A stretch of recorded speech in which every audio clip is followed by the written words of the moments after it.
This tutorial walks you through creating a simple squash and stretch rig for a ball in Blender 5.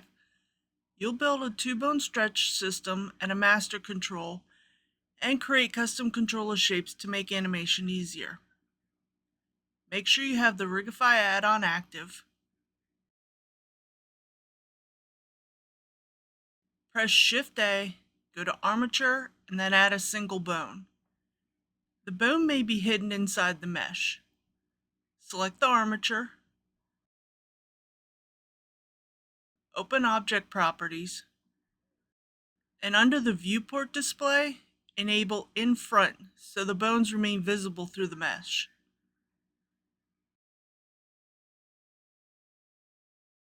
Now we need to position the bone roughly in the center of the ball. Press G then Z and move it vertically to the bottom of the ball. Use Tab to enter edit mode. Select the tip of the bone. Press G then Z to move the top of the bone to the top of the ball. Make adjustments as necessary to make sure the bone spans the ball.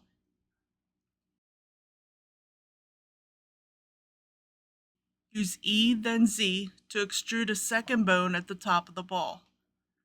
The bone should form a vertical chain running through the center of the ball. The stretch setup works best when the two bones are not parented together. Select the top bone, press Alt-P, and choose Clear Parent. The two bones are now independent. Clear naming makes rigging much easier. Select each bone and rename it in the Bone Properties panel. For example, you could rename the lower bone to Root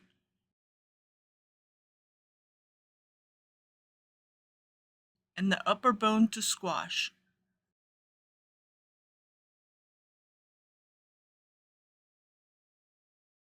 The lower bone will stretch toward the upper bone. Select both bones. Use Control-Tab to switch to pose mode. Select the root bone. Open the Bone Constraints tab. Click Add Bone Constraint and choose Stretch 2.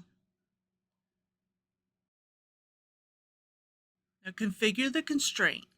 Your target is your armature, and the bone is squash. Now test it. Select the squash bone and press G and move your mouse. The lower bone will automatically stretch toward it. You can also move the root bone to see how the setup behaves.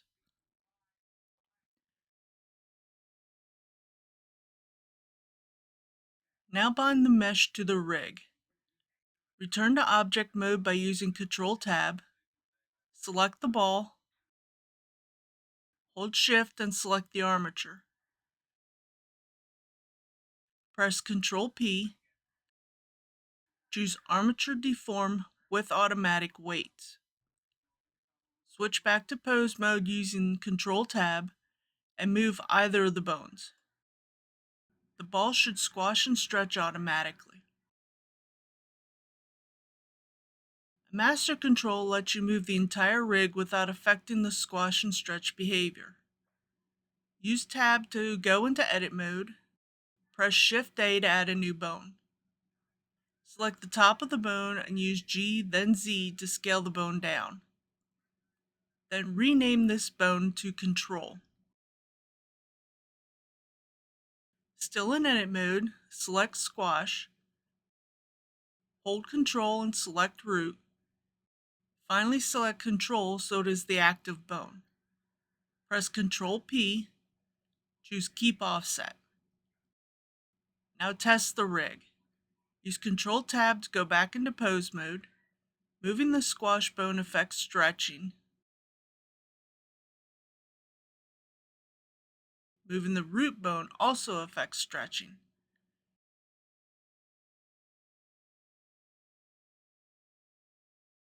Moving the control bone moves the entire rig together. Controller shapes are easier to animate than bones. Use Control-Tab to return to object mode. Press Shift A and go to Mesh and Circle. Scale it larger with the S key. Move it slightly below the ball. This circle will become the custom control shape. Select the bones and use Control Tab to enter pose mode. Select the squash bone.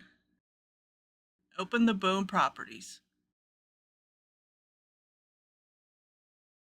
Under Viewport Display, find Custom Shape.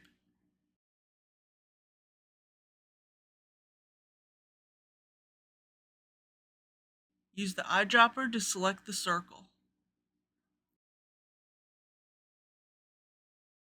Adjust the display by changing the rotation for X to 90 degrees. Scale it approximately 2.5 times. Raise it slightly using translation Y. Select the root bone. Use the eyedropper to select the circle. Change the rotation around X to 90 degrees.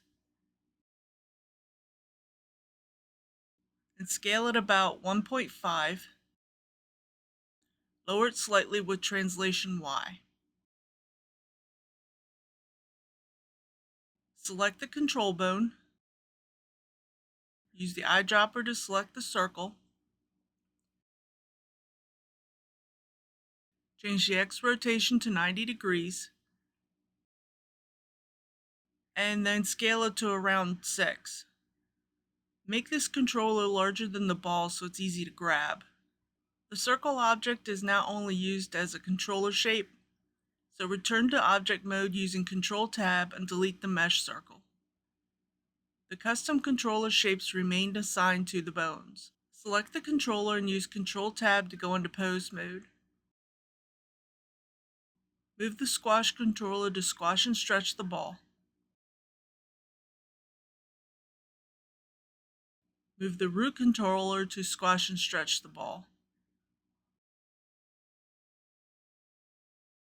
And move the control controller to reposition the entire rig. You can also rotate the control to rotate the whole ball. Everything should move together while preserving the squash and stretch behavior.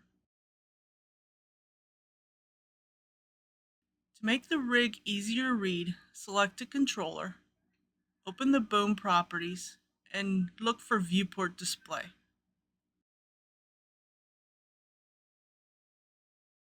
Then select a bone color.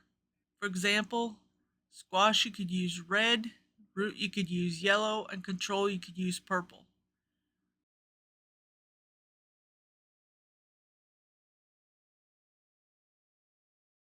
Color coding becomes especially useful in larger character rigs.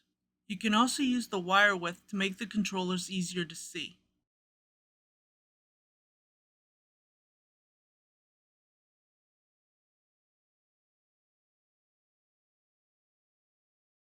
You now have a fully functional squash and stretch ball rig featuring automatic squash and stretch using the Stretch 2 constraint, automatic mesh deformation with armature weights, independent top and bottom stretch controls, a master control for moving and rotating the entire rig, custom controller shapes for easier animation, optional color-coded controls for better organization. This simple rig demonstrates several fundamental rigging techniques that can be expanded into more advanced animation rigs. So what would you like to learn next in Blender rigging? Let me know in the comments, and your suggestion might become the next tutorial.